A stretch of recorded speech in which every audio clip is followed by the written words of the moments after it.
Hello friends, welcome to my channel Madhuram blogs. आज हूँ नुआ वर्ष। समस्त को मोर नुआ वर्षर समस्त को शुभेच्छा और अभिनंदन। आज सांब दशमी भी घरे पूजा सारिकी मुझे बाहर जगन्नाथ मंदिर टिके दर्शन करके आसवा कारण आज वर्षर प्रथम दिन। आज जगन्नाथ मंदिर जाऊँगी आउ पहली भोग खाइकी ही आसबि। चलते जा।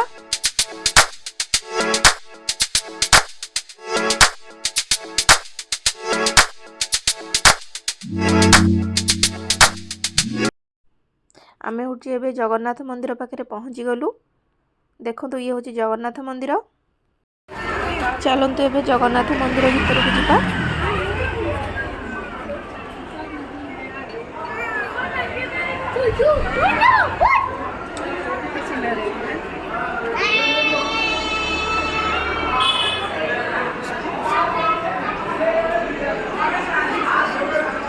ये तो जगन्नाथ देखा ही गले। देखते पाखक नहीं देखा।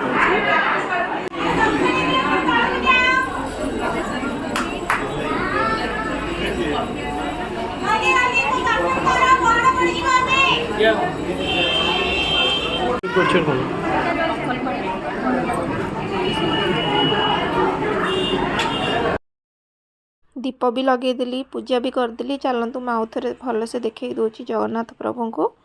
चलतु जीवा।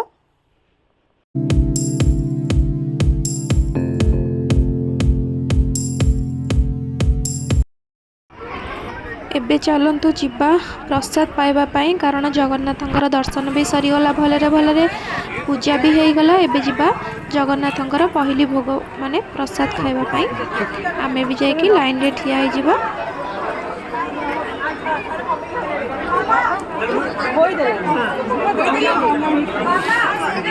तो डालमा नहीं, खट्टा खीरी पालक शाग प्रसाद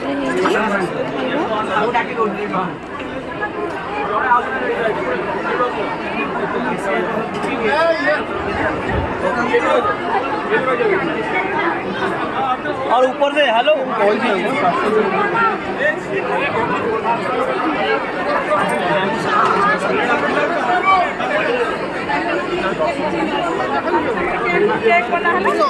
ओडिशार मीठा सामग्री सब बिक्री होची। देखंतु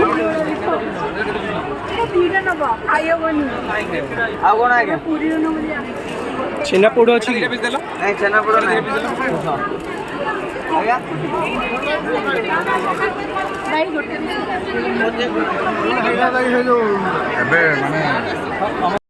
एबे हमें प्रसाद खाइबापी लाइन रे ठिया होइछु।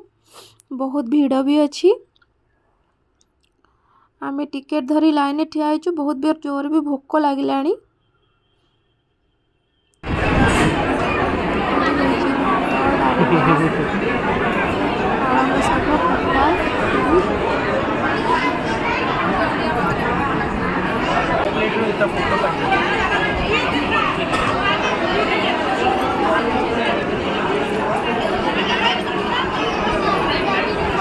बढ़िया लगे चूड़ी गुड़ा में ओडिशा खाली चूड़ी खोज मु केते चूड़ी आज पर्यंत किनि ये सब मो साड़ी से सब कलाकार अछि। मम्मी रो तार जाय कि किनि के आनो तार टिके चॉइस भलो अछि ओ साड़ी रो। ये फायदा उठुची। जदि आज भिडटी आपण मानक भल लगी ताहले मो चैनल को लाइक, शेयर और सब्सक्राइब करेंगे। पाखरे थिबा बेल आइकन को प्रेस करने को जमार भी भूलें। Thank you for watching.